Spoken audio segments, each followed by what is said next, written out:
Tom and I met at university in the US. We both attended Dartmouth College up in Hanover, New Hampshire. I came over to England to do a master's degree at the London School of Economics and reconnected with Tom, who at the time was working as a shipbroker for a city-based firm, tearing his hair out, dealing with same-day couriers.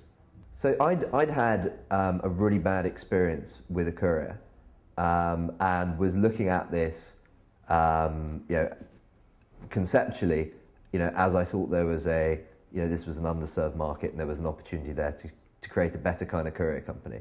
And when you looked at the process by which these companies actually managed their business, it was pretty much unchanged from when the business had been conceived in the 1970s. And we realized that there was an opportunity there to take out all of that cost and that inefficiency and replace it with essentially a very smart computer system.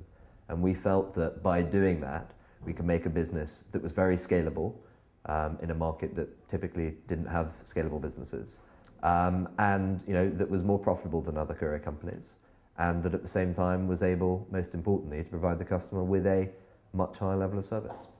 We sat down with my professor and we gave him the very rough pitch, and to our surprise and really joy, he thought it was a brilliant idea and encouraged us to go into it, and so we did. We didn't start treating it as a business until we really got into the research. I think at that point we realized how big the opportunity was there. So we went out and we looked at the market, and what we found was really interesting. We found that it was a very fragmented market, and we found that the reason it was so fragmented was that the small courier operators were more profitable than the bigger ones, and that there was something that the big guys were doing wrong that was preventing them from growing quickly. It was preventing them from being very profitable.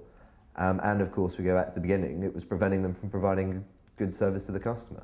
Market research was really important for us, and I have to say, one of the things that we did, one of the things that I did was, remember I was finishing up my master's degree at the time, so spent the last 8 weeks of my degree in the library for once, peering through all of the resources that LSE had to gain information on companies, the market, and most importantly, the technology. We talked to and went in and spoke to the major courier companies to try and find out what their views were on the market, what they were doing in terms of technology. We needed to know that the problem that I'd been experiencing was a big enough problem to build a business on.